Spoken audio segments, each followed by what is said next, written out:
Zone 14 went into alarm at 3:08 a.m. Zone 14 was demolished 2 years ago. I stared at the panel for a good 10 seconds, coffee cup halfway to my mouth, just reading those two words over and over.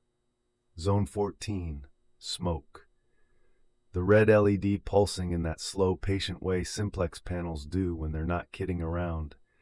Then the horn kicked in, one short blast from somewhere deep in the building, and it lasted 11 seconds. I counted. You count things when you've spent 30 years on a fire dispatch console. You count seconds between transmissions. You count rings before pickup. You count minutes on a structure fire before you pull the crews back. You count because counting keeps you from thinking. 11 seconds. Then it stopped. The panel cleared itself, red LED went dark, display scrolled back to system normal, and the building went quiet again. Just like that. Like nothing happened. I set my coffee down and pulled up the event history on the panel. Simplex 4100 ES. I know these boards better than I know my own truck's dashboard. 30 years at Birmingham Fire Dispatch, you learn every panel model every manufacturer ever bolted to a wall. I could read a 4100 ES event log in my sleep. Probably have. The log showed 38, Zone 14, smoke, alarm, device ZN4067. I scrolled down, same entry. Zone 14, smoke, device ZN40067. The night before. I kept scrolling, same entry, same time, same zone, same device. Night after night after night. The log went back as far as the panel's memory would hold, and every single entry was the same. Zone 14, 3:08 a.m. smoke, ZN40067. That was my first night on the job. I should back up. My name is Earl Tutt, and I'm 61 years old, and I spent 30 years answering the phone at Birmingham Fire Department's dispatch center on the south side. Retired 18 months ago because my brain stopped knowing the difference between work and home. I'd pick up my cell phone at the Piggly Wiggly and say, "Birmingham Fire, what is your emergency?" to my wife calling about milk. I'd hear a siren on TV and reach for a headset that wasn't there. The department psychologist said it was operational fatigue. My wife said I was losing my mind. They were probably both right. So I took this job. Night security at the Alabama State Document Storage Facility, which is what they call the old Sears building out on the east side when they want it to sound official. 3 stories of filing cabinets and archive boxes. Tax records, court filings, vital statistics, property deeds, the paper trail of 1 million lives in 1 million manila folders under fluorescent lights that never turn off. The building hums. Not loud. Just this low electrical drone that gets into your teeth if you sit still long enough. Like a refrigerator in an empty apartment. I work 11 at night to 7 in the morning. I'm the only one here. That's fine. I wanted quiet and I got it. Some nights the loudest thing in the building is me turning a page in whatever paperback I'm reading. Westerns, mostly. Louis L'Amour. The kind where a man rides into a canyon and solves his problems without talking about his feelings. The building is 3 floors, but only 2 are in use. The ground floor is the security office, receiving, and the main archive hall. Second floor is more archives. Family court, district court, municipal records going back to 1923. The third floor is storage overflow, mostly bankers' boxes on industrial shelving. The whole place smells like old paper and floor wax and the ghost of a Sears that died in 2017. The west wing of the second floor is sealed. Has been since the renovation in 2019. That was the cosmetics and perfume department, back when this was a Sears. They tore it all out during the conversion, ripped up the display cases, pulled the ceiling tiles, took out the lighting, stripped it to studs and concrete.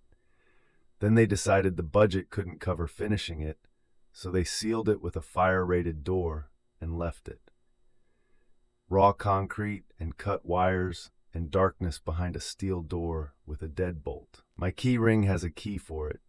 I've never used it. That first night after the alarm cleared, I did what any man with 3 decades of fire systems experience would do.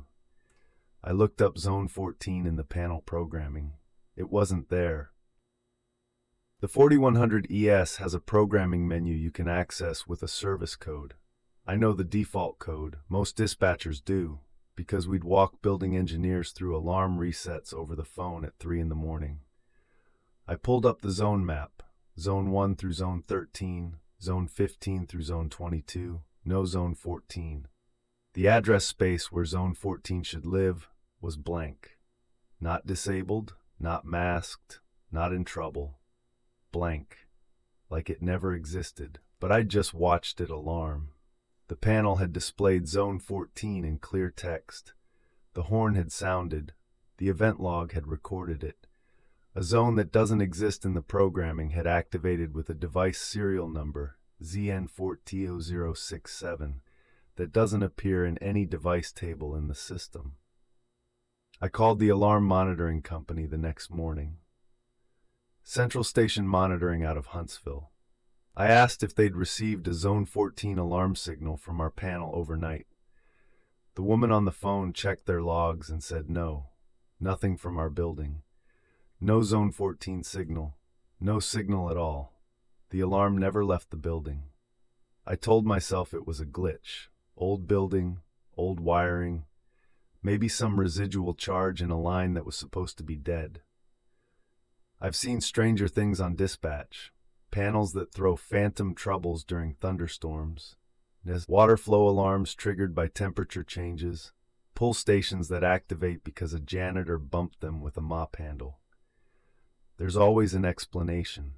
There's always a wire crossed or a board going bad or a sensitivity setting that needs adjustment. But that's the thing. I know panels. I know what a glitch looks like on a 4100 ES, and this wasn't it. A glitch throws a trouble signal. Yellow LED, supervisory condition, maybe a ground fault. A glitch doesn't generate a full alarm with a zone number, a device serial, and a horn activation. A glitch doesn't happen at exactly the same time every night. A glitch doesn't log itself with the precision of a clock. This was something else. I came back the second night. Same shift, same empty building, same humming fluorescence. I sat at the desk with my Louis L'Amour and my thermos of coffee, and I waited. At 3:07, I put the book down and watched the panel. The green LEDs glowed steady, system normal. The building breathed its low electrical breath. 3:08, Zone 4 smoke alarm. The horn. 11 seconds. One short blast from somewhere upstairs, somewhere in the direction of the sealed west wing. Then silence. Auto clear. System normal. I pulled up the event log. The new entry sat at the top, identical to every entry below it. Same time, same zone, same device. I scrolled down and counted. I lost track after 200, but the math was easy enough. This had been happening every night since... I did the rough calculation in my head. Over 800 nights. Over 2 years. Every single night since the renovation was completed. Since the West Wing was sealed. Since Zone 14 was deleted from the system, and its detectors were pulled from the ceiling, and its wiring was cut and capped at the junction box. I sat there in the security office, listening to the building hum, and I looked at the fire door key on my ring. The brass one with the square head. The one I'd never used. The one that opened the door to a demolished wing where nothing existed anymore. No detectors, no wiring, no zone. Just concrete and darkness, and whatever was triggering an alarm that couldn't exist. I didn't use the key that night. I sat there until 7, drank my coffee, logged the alarm in my shift report the way the previous guards apparently never had, and drove home in the gray Birmingham morning. But I kept thinking about ZN4-0067. A device serial number that wasn't in the system. A smoke detector that didn't exist, reporting from a zone that had been erased. through wiring that had been severed. Every night. 3:08 a.m., 11 seconds. And nobody had ever answered it. I lasted 4 nights before I used the key. 4 nights of watching Zone 14 light up at 3:08 a.m., listening to 11 seconds of horn, watching the panel clear itself like nothing happened. 4 nights of logging it in my shift report. 4 nights of sitting in that humming fluorescent silence afterward, turning ZN 14-0067 over in my head like a dispatch code I couldn't crack. On the 5th night, I brought a flashlight, not the little pen light the company issued, a real one. A 4-cell mag light, the kind that doubles as a weapon if you need it to. I clipped it to my belt next to the keyring and waited. 3:08 came and went. Zone 14, smoke. 11 seconds, auto clear. I wrote it in the log, capped my pen, and stood up. The fire door to the west wing was at the end of the 2nd floor corridor, past the family court archives and the old freight elevator that hadn't run since the Sears days. The corridor was lit by 2 fluorescent tubes, one of which flickered in that irregular way that makes your eyes tired. The fire door was gray steel with a small wire glass window at eye level. The glass was dark on the other side. No lights in there. No reason for lights. The key turned smooth. Deadbolt slid back. I pulled the door open and the air changed immediately. The rest of the building smelled like paper and floor wax. This smelled like nothing at first. Then something faint, warm, stale, slightly sweet, like old flowers left in a vase too long. Not unpleasant, just wrong. A smell that didn't belong in a gutted concrete space. I clicked the mag light on and stepped through. The West Wing 2nd floor was exactly what the building plan said it would be. Raw concrete floor, exposed ceiling joists, hanging wire bundles cut and capped with orange wire nuts, drywall framing that stopped mid-wall where the renovation budget ran out. My flashlight beam cut through the darkness and found nothing but construction debris and dust. No furniture, no fixtures, no dropped ceiling tiles, just the skeleton of a department store that would never be finished. I found the junction box on the far wall. Gray steel, surface mounted, labeled JB14 in faded marker on a strip of white tape. I opened it. Inside, 12 pairs of wire, each one cut clean and capped. The fire alarm circuit for Zone 14. Dead ends, every one of them. No power, no signal path, no way for a detector to communicate with the panel even if a detector existed. Which it didn't. The ceiling above the junction box was bare concrete. No detector bases, no mounting brackets. No evidence that anything had ever been installed in this section after the demolition. I swept the flashlight across the floor. Concrete. Dust. A crushed Coca-Cola can from the renovation crew. Some drywall screws. Nothing. I walked the full length of the demolished wing, about 60 feet from the fire door to the exterior wall. My footsteps echoed in a way that made the space feel bigger than it was. The windows on the far end were covered with plywood from the outside. No light came in. The mag light was everything. I stood where the cosmetics counter used to be. I knew the general location from the building's old floor plan, which was posted in the ground floor stairwell under a sheet of plexiglass. The cosmetics and perfume department had been in the northwest corner near the escalator bank. The escalators were gone now, just square holes in the floor with steel plates bolted over them. I stood near one of those plates and listened.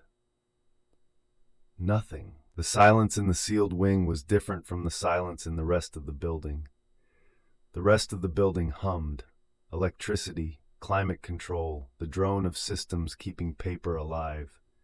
In here, there was no hum. The HVAC didn't reach this section. No power ran to this side of the floor. The silence was the kind that presses on your ears, the kind where you start hearing your own blood. I went back to the security office, locked the fire door behind me, sat down. 3:08 a.m. had already passed. The alarm had already fired. I'd been standing in zone 14 when it went off, and I hadn't heard a thing. No horn in the sealed wing, no sound at all, but the panel had logged it. Entry number 800 and something. Same time, same zone, same device. That should have been the end of it. I'd checked the wing, found nothing, confirmed the wiring was dead. Case closed, panel glitch, move on. But ZN400067 wouldn't leave me alone. See, here's the thing about dispatch. You spend 30 years listening to people in the worst moments of their lives, and you develop a sense for when something is real and when something is noise. False alarms have a pattern. They're random. They come at odd intervals. They resolve when you find the bad detector or the corroded wire. This wasn't random. This was a clock. Same time, same zone, same serial, same duration, 847 times. That's not a malfunction. That's a signal. On my next day off, I drove to the Birmingham Public Library on 2nd Avenue and spent 3 hours in the microfilm room. I was looking for anything about the old Sears, fires, incidents, accidents. I'd been a dispatcher long enough to know that buildings remember things, not in any mystical sense. In the practical sense, wiring remembers, conduit remembers. Junction boxes carry the scars of every event that ever ran through them. I found it in the Birmingham News Archive, March 9, 1974. Fire at East Side Sears kills store clerk. The article was short. A small electrical fire in the cosmetics department of the Sears store at the Eastwood Mall location, which was later relocated to this standalone building in 1967. I checked the dates again. The article referenced the Sears store on Oporto Madrid Boulevard, which was this building. A sales clerk named Jolene Mackey, age 23, was found dead at her station behind the perfume counter. The fire was ruled accidental. Perfume samples ignited near a faulty electrical outlet. The sprinkler system activated and contained the fire to the immediate area. Jolene was the only casualty. The fire was reported at 3:08 a.m. by the building's automatic alarm system. I read that line 4 times. 3:08 a.m. The date of the fire, March 8, 1974, 3:08. The alarm time, 3:08 a.m. I sat in the library with the microfilm reader humming in front of me, and I felt something cold settle in my chest. Not fear, exactly. Recognition. The way you feel when a dispatch call comes in, and the address is one you've heard before, and you know before the caller says a word that this one is going to be bad. Jolene Mackey died at 3:08 a.m. on March 8, 1974, behind the perfume counter in the cosmetics department, Zone 14. And every night since the renovation crew sealed that counter behind a wall of concrete and steel, 847 nights, the fire alarm panel had been reporting a smoke condition in Zone 14 at 3:08 a.m. From a detector that didn't exist, through wiring that had been cut, on a zone that had been erased from the system.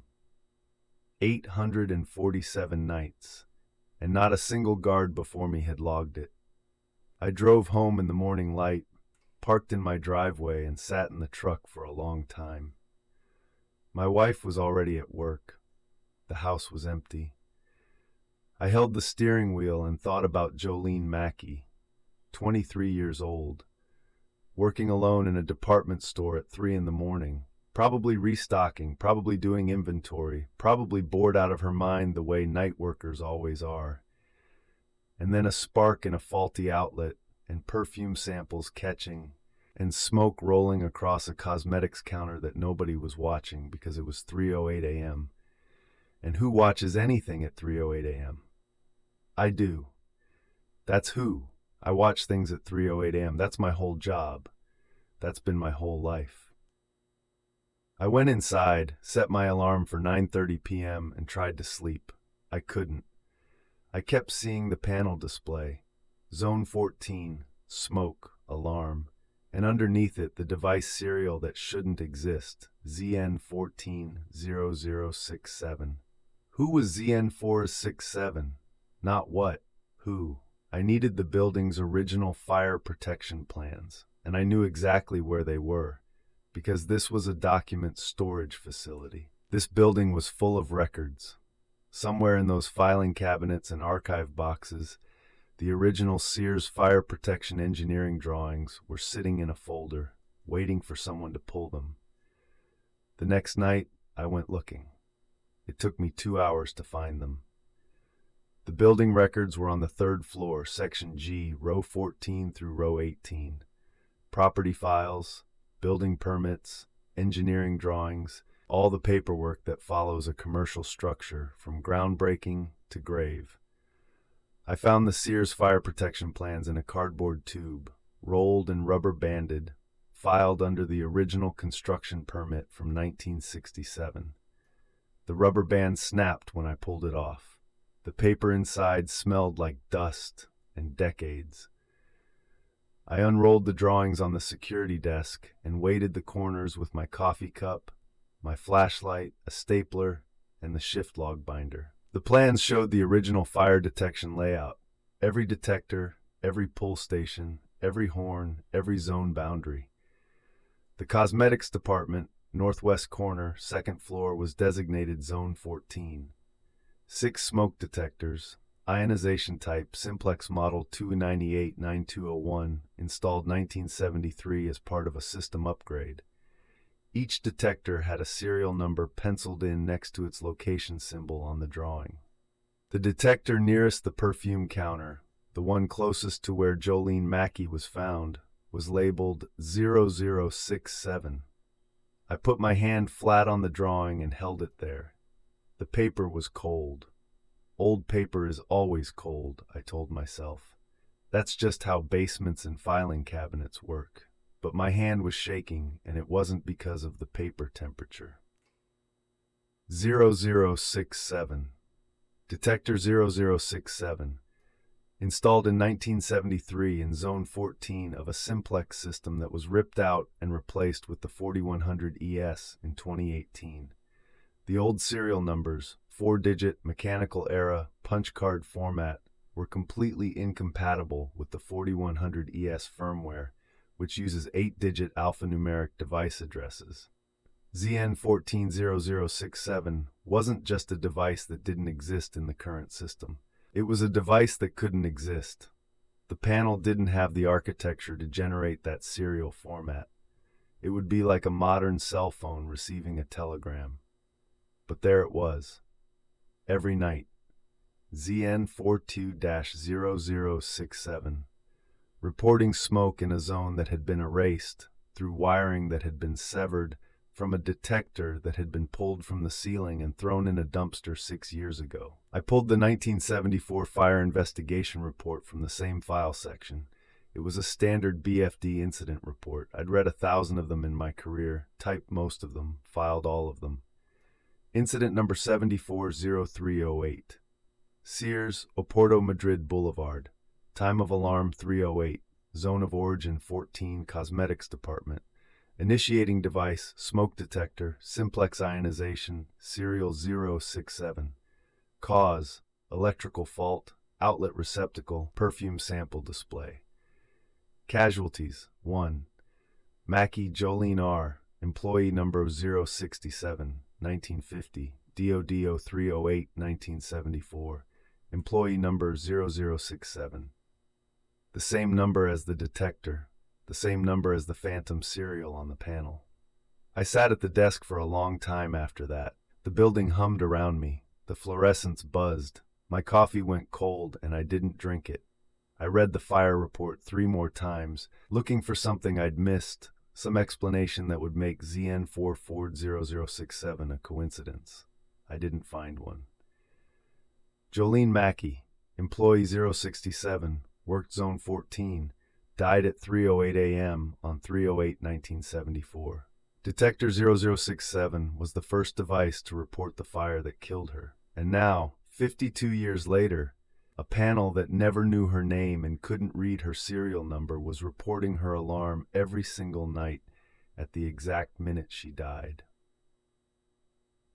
I looked at the clock. 3:04 a.m. I don't know why I went back. I'd already checked the wing. I'd already confirmed there was nothing there. But something in me, the dispatch part, the part that answers when the phone rings, the part that doesn't get to decide whether a call is real before picking up, something in me grabbed the flashlight and the key ring and walked back upstairs. I unlocked the fire door at 3:06, stepped into the sealed wing, the sweet stale air again, thicker this time, or maybe I was just more aware of it. I walked to the northwest corner, the cosmetics counter, the escalator plates. I swept the mag light across the floor, and this time I saw something I'd missed before, a patch in the concrete, about 3 feet wide, 6 feet long, slightly different color than the surrounding floor, newer pour, smoother finish, no construction debris embedded in the surface. The renovation crew had poured new concrete over parts of the old floor to level it. But this patch was different. It was the only section that was clean, no dust on it, not a speck. Every other square inch of floor in the sealed wing was covered in 2 years of accumulated dust. This patch was bare. It was the shape of a person lying down. I crouched beside it and put my hand on the concrete. It was warm, not building warm. Warm like skin that has been sitting in sunlight. Except there was no sunlight. There were no windows that weren't boarded. There was no heat source in this section of the building. 3:08 a.m. The horn sounded. Not from the panel downstairs, not from the building's PA speakers, not from anywhere I could trace with my ears.